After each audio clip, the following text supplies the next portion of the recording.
오늘은 6.25 73주년을 또 맞이해서 또 우리나라 또 우리의 조국 대한민국을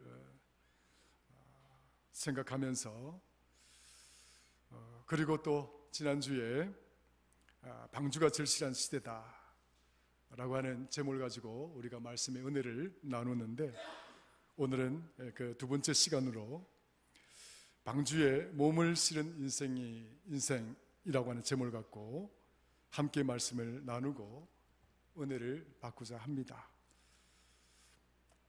지난 시간에 방주가 절실한 시대다,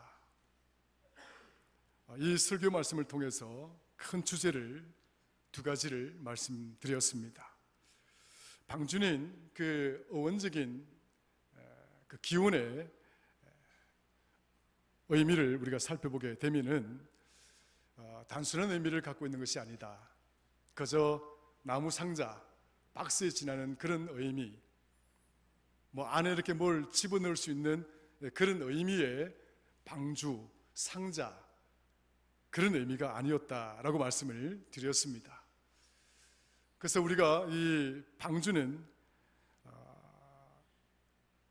히브리어로는 테바, 헬라어로는 키보토스라고 말씀을 드리면서 이 언어를, 이 단어를 라틴어가 번역을 하면서 이 방주라고 하는 단어를 만들어낼 때 아르카라고 만들어내었습니다.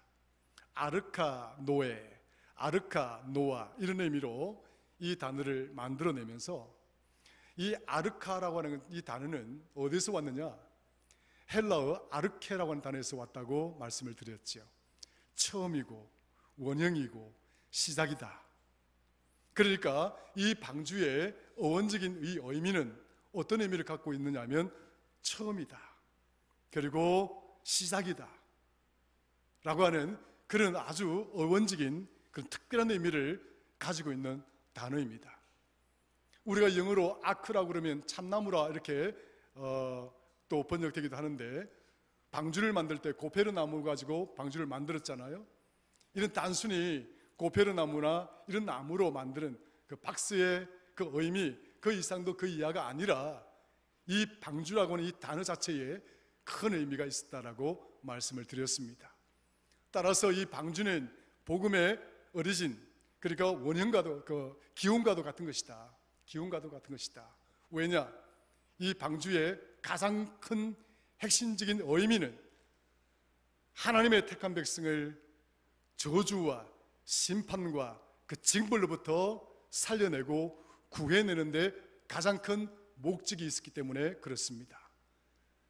이것을 우리가 구원이라고 말을 하는 것이고, 이 구원을 우리는 전적인 하나님의 은혜라고 우리가 말을 하는 것입니다. 따라서 이 방주라고 하는 것은 전적으로 하나님의 은혜이고, 그리고 하나님의 은혜인 방주는 바로 복음의 내용을 갖고 있는 것이다. 예수 그리스도께서 우리 곁에 오셔서 주를 믿는 자마다 영원히 사는 영원한 생명을 주신 이 복음의 기쁜 소식은 바로 이 방주 속에 고스란히 담겨져 있다. 이렇게 해서 원형적인 복음이다, 이렇게 말을 하기도 하는 것입니다.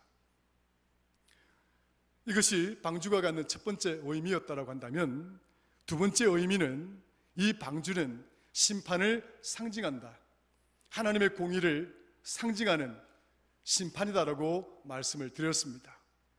하나님의 공의는 구분 짓는 것, 구별하는 것, 하나님의 잣대, 하나님의 기준에 맞는 자들은 하나님의 오른편에, 그리고 그 기준에 맞지 않는 자들은 왼편에, 마치 가라지와 그리고 알곡을 가르는 것처럼 하나님께서 바로 하나님의 그 공의라고 하는 것은 이렇게 엄중하게 구분 짓는 것이다. 그래서 방주에 들어갈 수 있는 자와 그리고 방주에 들어가지 못할 자, 바로 그것이 방주가 갖고 있는 이 준엄한 하나님의 공의를, 그 의미를 담고 있다라고 말씀을 드렸습니다. 그러므로 이 방주의 은혜를 잊고 살아가고 이 방주 안에 들어간 모든 자들은 하나님의 구원의 백성이요, 하나님의 은혜의 백성이요, 하나님의 그 영원한 생명의 자리로 구분되어져 있는 그런 성도라는 사실을 믿으시기를 주의 이름으로 축원합니다. 지난 시간에 우리 시대가 바로 이러한 방주가 절실한 시대다. 언제 우리가 이 시대가 훅 사라질지 모르는 그런 위험을, 그런 위기적인 상황을 우리는 수없이 만나고 있습니다. 지금 저 우크라이나에 있는 저 러시아와 우크라이나의 저 전쟁이 어떤 상황으로 펼쳐지게 될지 아무도 장담할 수가 없습니다. 저기는 핵이라고 하는 정말 인류를 멸종에 이르도록 만드는 그런 엄청난 무기가 그곳에는 쌓여져 있고, 자칫 잘못하면 그 사악한 무기들이 어떤 이 지구 땅에 몸담고 있는 많은 자들, 아니 정말 상상하기도 힘든, 상상하기도 싫은 그런 결과를 초래할 수 있을지도 모릅니다. 아무튼 이러한 정말 시대 속에서 우리에게 정말 절실한 것은 하나님의 방주다. 하나님의 방주다. 오늘 저와 여러분 모두가 이 방주의 은혜 속에, 따라서 우리는 우리 모두가 이 방주 안에 탑승한 그런 구원의 백성임을 믿으시기를 주의 이름으로 축원합니다.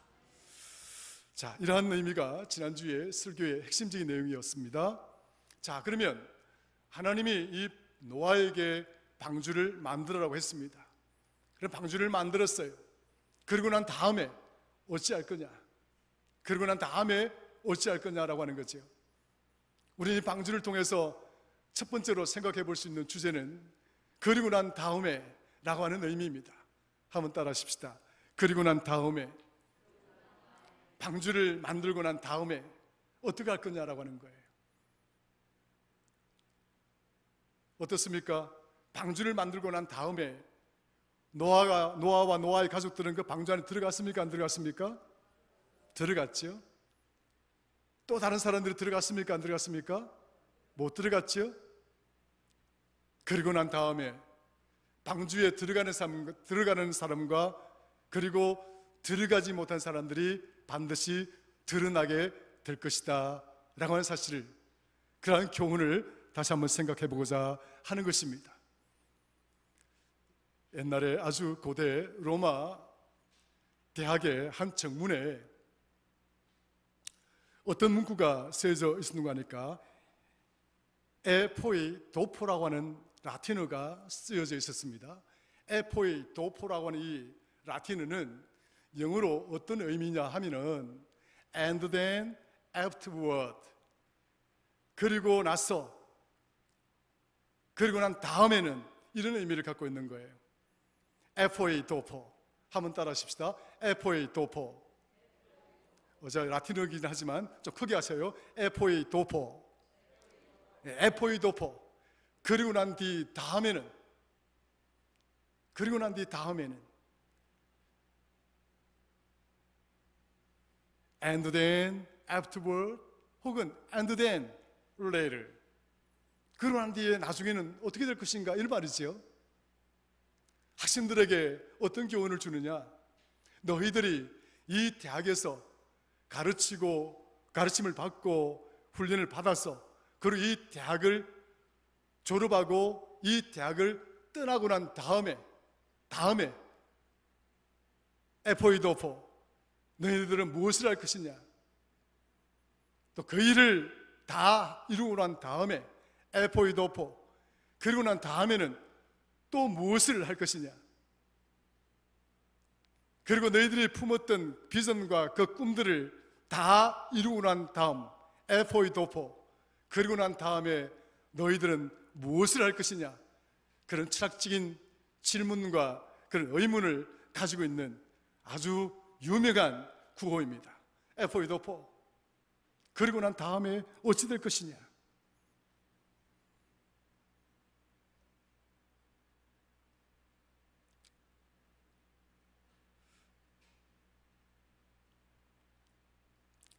해밍웨이라고 하는 미국의 아주 유명한 작가가 있습니다. 한번 제가 소개를 드린 바가 있는데, 1899년에 해밍웨이가 노인과 바다라고 하는 책을 썼어요. 근데 이 노인과 바다에는 주인공 되는 노인이 한 분 나오는데 산티아고입니다. 이 산티아고라고 하는 이 노인이 등장합니다. 근데 이 노인이 배를 타고 이제 고기를 잡으러 나가는 거죠. 배를 타고 고기를 잡으러 나가는 것인데, 근데 배를 타고 고기를 잡아와야 생계를 꾸려갈 수가 있는 거예요. 근데 배를 타고 바다에 나갔는데 84일이 지나는 동안 원하는 고기를 잡지를 못한 거예요. 그러니까 얼마나 지치고 그 인생이 얼마나 고달프겠습니까? 바다 위에서 84일을 보낸다는 것은 한번 상상을 한번 해보세요. 그 쉬운 삶의 여정이 아닙니다.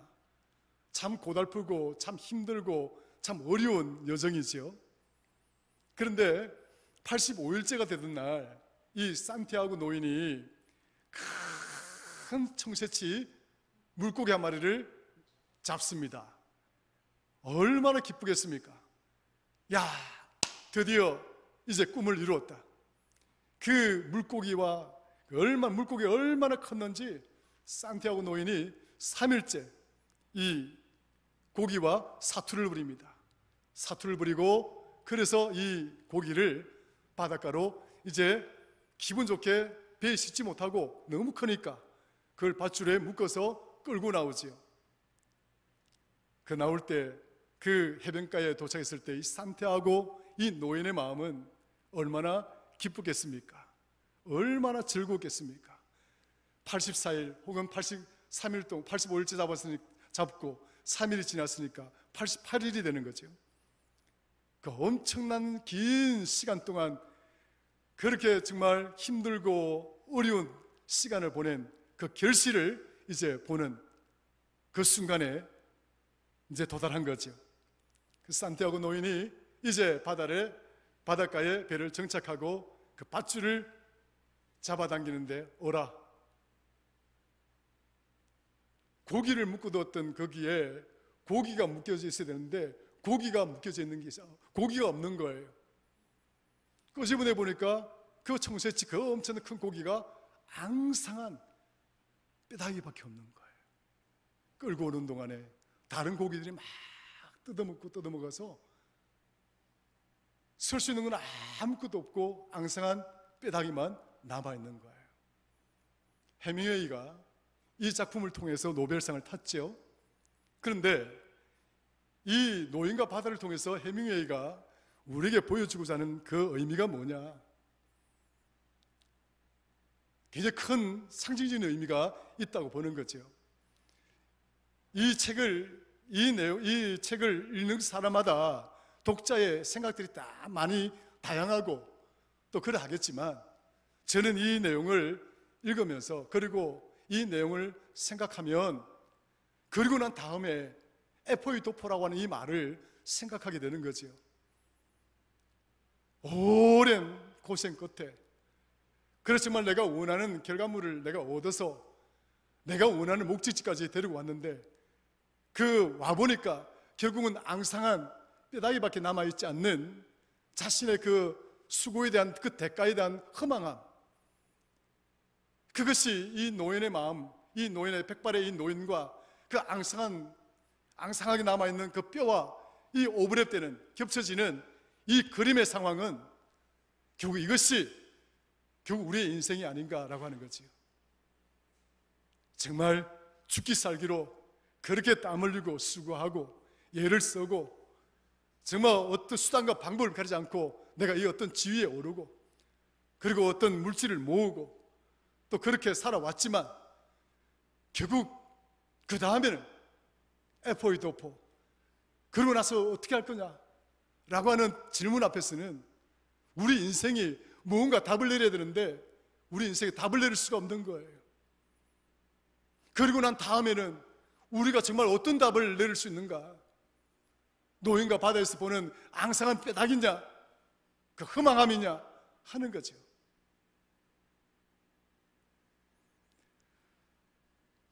마릴린 먼로는 1962년 어느 날 그는 이런 유언장을 남기고 그는 자신의 생명줄을 놓습니다. 마릴린 먼로 잘 아시죠? 최고의 여배우 아니겠습니까? 그는 그의 마지막 유언장에 이런 내용을 담겨두고 있습니다. 나의 인생은 파장하여 문 닫는 해수욕장과도 같다. 나의 인생은 파장하여 문을 닫는 해수욕장과도 같다.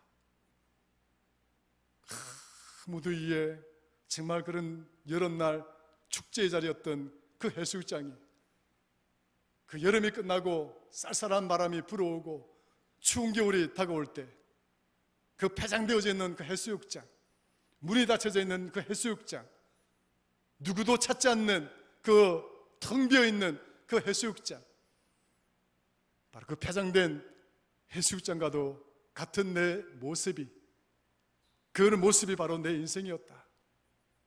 화려한 조명 밑에 수많은 사람들의 그런 팬들로부터 온갖 환호와 그런 지지를 받았던 인생이었고, 정말 이 땅에 태어나서 정말 누릴 만한 온갖 부귀를 다 누렸던 인생이었지만, 결국 그 다음에는 마릴린 먼로도 결국은 그 다음에 해답을 내리지 못하고 있는 겁니다. 제자들이 예수님께서 십자가에 못 박혀 돌아가시고 난 다음에 저들은 주님을 떠났습니다.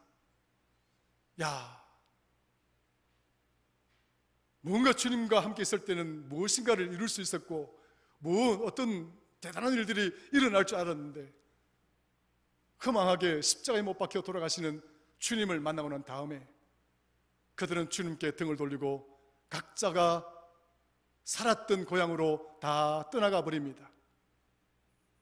떠나가서 이전에 던져버렸던 그 그물들을 다시 주워 담아서 바닷가로 나가 고기를 잡습니다. 우리 인생이 뭐 그렇고 그렇지 뭐. 우리가 뭐 대박의 꿈을 꾸었지만 뭐 별거 아니었네, 뭐 그런 심정 아니었겠습니까? 바닷가에 나가서 밤새도록 고기를 잡는데 그날따라 왠지 고기가 잡히지 않는 거예요. 아무것도 건지지를 못하는 거예요. 그런데 새벽녘에 어떤 음성이 들려옵니다. 오른편에다가 그물을 던져라. 어떻게 이렇게 오른편에 그물을 던졌더니 그 그물에 고기가 가득 채워집니다. 알고 보니까 그 음성의 주인공은 예수 그리스도였습니다. 저들이 배반하고 등을 돌리고 떠나왔던 그 골고다의 그 죽음의 사늘한 시신들을 그냥 두고 도망쳐왔던, 그렇게 내버려 두었던 주님은 그 허망한 사람, 허망한 죽음의 그 감옥에 갇혀있지 아니하고 3일 만에 살아나셔서 저들 앞에 우뚝 서 있었던 겁니다. 사랑하는 성도 여러분, 참 대비적이죠. 밤새도록 고기를 잡았던 그 시간은 너무나 허무하고 허망함, 텅 비어있는 그물이었지만, 그러나 그들이 다시 주님을 만났을 때 그를 허망하게 그 골고다에다 내버려두고 도망쳐왔던 자신들의 판단과 그 결정이 얼마나 잘못된 것인지, 그것이 저들의 인생에 있어서, 저들의 삶의 여정에 있어서 그것이 얼마나 틀린 오답이었는지 주님을 만나고서야 비로소 깨달았던 것이지요. 사랑하는 성도 여러분, 제자들이 이 빈 그물은 주님 없는 인생, 하나님 없는 인생이 얼마나 허망한 것인가, 흙탕만 칠 수밖에 없는 것이다. 그것이 어떤 형태로든지 몸부림치고 발부둥을 친다 하더라도 그곳에 하나님이 없다면, 주님이 없다면 그것은 허망한 것이다. 사랑하는 성도 여러분, 우리는 기억해야 됩니다. 왜 우리 방죽을 만들고 난 다음에, 그러고 난 다음에 우리가 뭘 할 거냐? 방주 안에 들어가야 되는 것입니다. 사랑하는 성도 여러분, 우리 모두가 이 방주 안에 들어갈 수 있는 자가 되기를 주의 이름으로 축원합니다. 6.25 전쟁 73주년을 맞는 이 대한민국이 다시 한번 도약하고 다시 한번 이 대한민국 굳건하게 세워지는 그런 나라가 되기 위해서는 우리가 어떤 경제적인 업적도 더 쌓아가고 과학기술도 더 쌓아가고 여러 가지 해야 될 일도 많이 있겠지만 더 중요한 것은 이 나라 전체가 하나님을 경외하고 이 나라 전체가 하나님께 기도하는 그런 나라가 되지 못한다고 한다면 적어도 이 대한민국에 있는 한국교회와 오늘 여기 있는 저와 여러분 모두가 이 나라와 이 대한민국을 위해서 기도해야 되지 않겠나요? 그래야 이 대한민국이 이 정말 이 변해져가는, 그리고 정말 어떻게 변해갈지 모르는 이 세계의 이 상황 속에서 우리나라가 굳건하게 세워지고 우리나라의 그 안위가 보장되어지고 그리고 우리나라를 향하신 하나님의 존귀하신 그 뜻을, 그 목적을 우리가 이루어 나갈 수 있는 그런 나라, 그런 백성이 되지 않겠나요? 사랑하는 성도 여러분, 우리는 적어도 이 방주 안에 들어와 있는 인물들입니다. 하나님의 존귀한 선택을 받은 자들입니다. 그러므로 우리의 인생에 있어서 F의 도포, 그리고 그리고 나서 다음에는 이런 질문에 대해서 오늘 저와 여러분들은 답이 없는 자가 아니라 이미 저와 여러분들은 그 답을 가지고 살아가는 자들임을 믿으시기를 주의 이름으로 축원합니다. 애매하게 의심 가운데서 이리 흔들리고 저리 흔들리고 비틀거리는 그런 우리의 믿음의 여정이 아니라 이 믿음의 이 방주 안에서 견고하게 우리는 하나님의 구원받은 백성이요 하나님께서 우리에게 영원한 생명을 주신 거룩한 성도임을 잊지 아니하시고 내가 하나님 앞에서 명확하게 이 구원을 확증하시고 이 믿음을 가지고 담대히 나아갈 수 있는 그런 저와 여러분들 주기를 주의 이름으로 축원합니다. 이 방주 안에 들어가야 됩니다. 그래서 방주 안에 몸을 실은 인생이 될 때, 그리고 난 다음에 우리는 그 질문에 대해서 답을 내릴 수가 있는 것입니다. 두 번째, 우리 방주 안에 몸을 실었다고 한다면 우리는 어떻게 살아가야 할 것인가 하는 것이죠. 이 방주를 제작할 때에 아주 특징적인 그런 구조적인 특징이 나옵니다. 고패로 나무 가지고 방주를 만들고 그 크기를 300규빗, 그 다음에 50규빗, 30규빗이죠. 300규빗은 거기다 50을 곱하면 5, 3, 15, 약 길이가 150m 정도 되는 배예요. 그 높이는 30규빗이니까 5, 3, 15, 15m 정도 되는 정도 높이고, 그 다음에 폭은 30규빗이니까 5, 3, 3, 5, 15 맞나요? 3, 5, 15, 15m? 50은 25m, 높이 25m, 폭은 15m, 길이는 뭡니까? 150m. 이렇게 만들어라 했습니다. 그래서 3층으로 만들어라 했습니다. 노아가 만들었지요.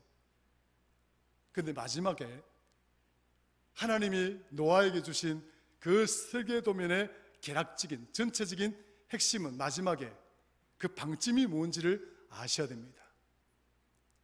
이 방주를 만들어내면서 도대체 하나님 마지막에 어떤 주문을 하셨는가?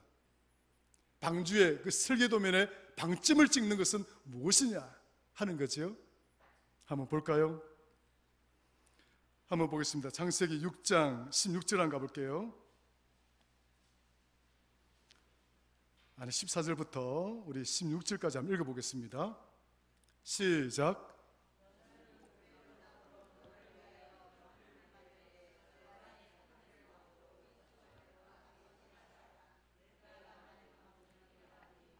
그 길이는 300규빗, 너비는 50규빗, 높이는 30규빗이라. 거기에 창을 내되 위에서부터 한 규빗을 내고 그 문은 옆으로 내고 상중하 3층으로 할지니라. 이게 설계도면의 마지막 장면입니다. 그러고 난 다음에 제일 위층에다가 몇 규빗요? 한 규빗, 가로 세로 50cm 정도 되는 창을 하나 딱 내어라. 어떤 의미인지 아세요, 여러분들? 방주의 설계도면의 마지막 방점은 다 밀폐된 공간이에요. 다 밀폐된 공간에 유일하게 뚫려져 있는 공간이 어디라고요? 우리 머리 위에, 그 방주의 그 끝머리 위에 50cm 가로 세로 창입니다. 거기만 볼 수 있는 거예요. 거기로만 바라볼 수 있는 거예요. 여러분, 굉장히 큰 의미가 있습니다. 방주는 구조적으로 오직 하나님만 바라보도록 만들어진 그런 방주입니다. 그런 배입니다. 그 안에서도 그 어떤 방향으로 볼 수가 없습니다. 오직 볼 수 있는 것은 내 머리 위에 있는 저 창 하나, 저 창을 향해서 하늘을 향해 바라보도록 해놓으신 겁니다. 노아 시대가 망한 이유가 뭔지 아세요? 그들은 하나님을 바라본 것이 아니라 저들은 땅을 바라보고 살았던 인물들이었습니다. 이 땅에 무엇인가 우리 인생에 해답이 있는 줄 알고 살아왔던 자들입니다. 그런데 하나님께서 이 방주를 짓게 하시고, 그리고 이 방주 안에 들어가게 하시고, 이 방주 안에 들어온 자들이 이제 어떻게 살아야 될 것인가? 그 유일한 해답은 뭐냐? 오직 하나님만 바라보고 사는 것이다 하는 그 교훈을 이 방주를 통해서 우리에게 주고 있는 것입니다. 방주 설계도면의 그 마지막 방점은 오직 하나님만 바라보는 것이다. 한번 따라 하십시다. 오직 하나님만 바라보는 것이다. 할렐루야. 오직 하나님만 바라보는 것입니다.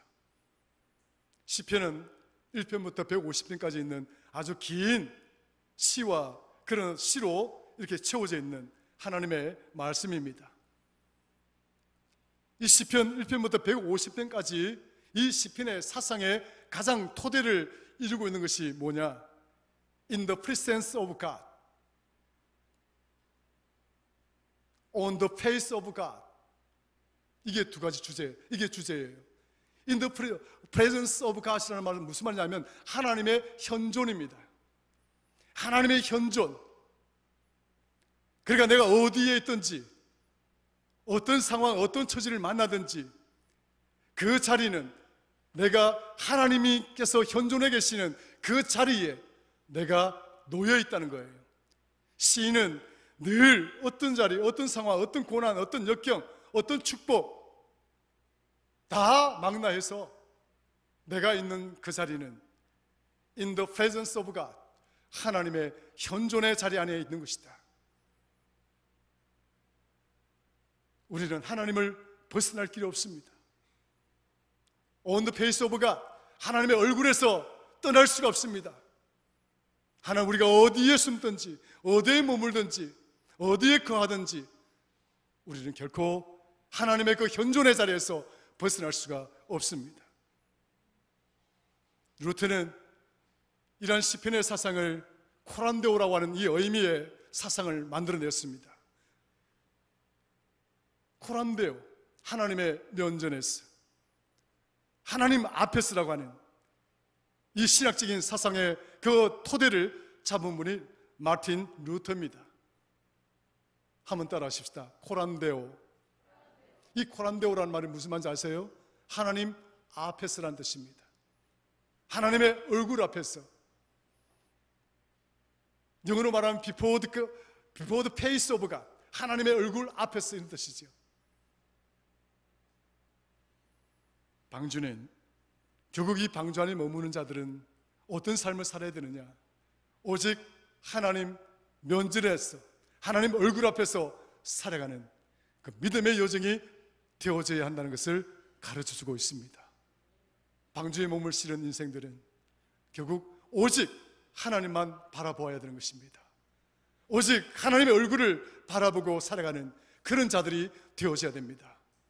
어떤 상황을 만나더라도, 어떤 처지에 내가 놓이게 되더라도, 때로는 고난일 수도 있고 때로는 역경일 수도 있고, 때로는 내가 생각지도 않는 그런 환난의 자리, 시련의 자리에 내몰릴 수 있다 할지라도 그 가운데서 하나님께 등을 돌리는 자가 아니라, 하나님 없이 살아가는 자가 아니라 하나님 얼굴을 향하여 하나님 면전에서 우리의 믿음을 굳건하게 지켜내고 그 믿음 붙들고 살아가는 그 교훈을 방주라고 하는 그 설계도면을 통해서 우리에게 보여주고 있습니다.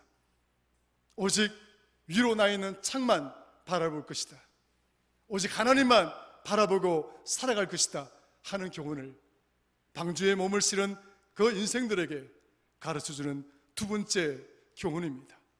마지막입니다.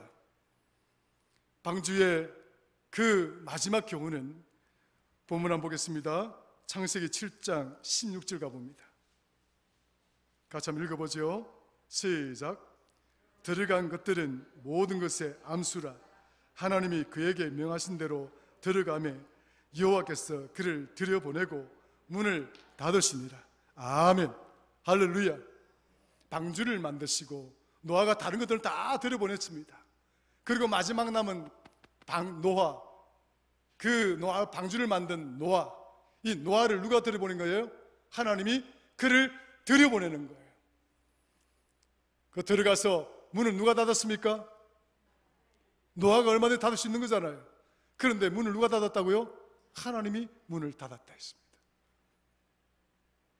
방주가 주는 깊은 교훈이 여기 있습니다.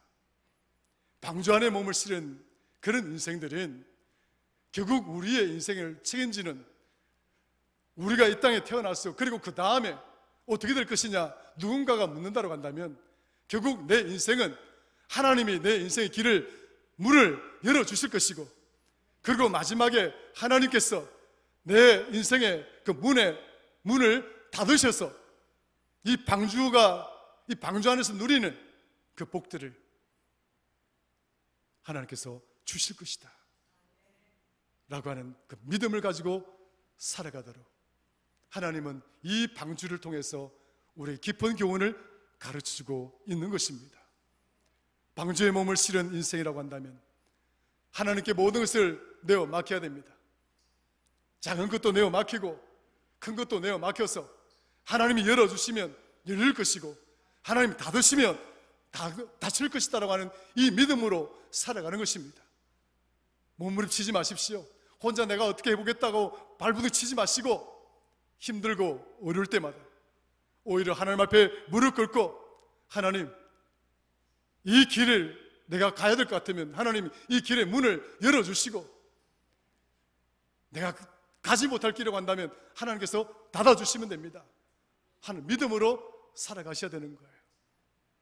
오늘 저와 여러분 모두는 방주에 몸을 실은 그런 자들인 줄로 믿습니다.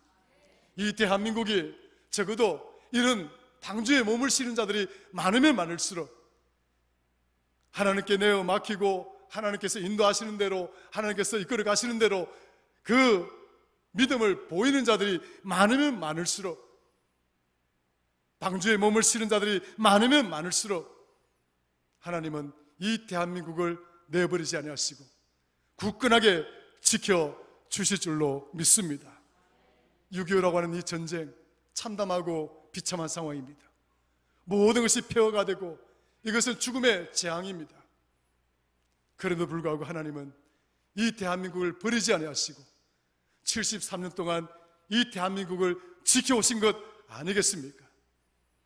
이 대한민국에 있는 한국 교회를 보시고 이 교회에서 부르짖고 있는 하나님의 거룩한 성도들의 그 기도와 간청을 보시고 이 대한민국을 지금까지 지켜주신 것 아니겠습니까? 앞으로도 하나님의 방주 안에 들어온 자들이 많으면 많을수록, 그리고 하나님, 오직 하나님만 바라보고 하나님 이끄신 대로 우리의 모든 것들을 내어 맡기며 살아가는 자들이 많으면 많을수록 우리 대한민국의 미래는 밝을 것이다 확신합니다. 드리는 말씀을 마치지요. 우리 모두는 이미 방주에 몸을 실은 인생들입니다. 그런 믿음과 확신을 가지고 오직 하나님 앞에서 우리의 내 모든 것들을 내어 맡기고 큰 믿음을 가지고 당당하게 담담하게 넉넉하게 승리하며 살아가는 복된 성도들 되시기를 주의 이름으로 축원합니다. 하나님 아버지 고맙고 감사합니다. 오늘은 6.25 73주년입니다. 대한민국을 이렇게 지켜주신 하나님 감사합니다.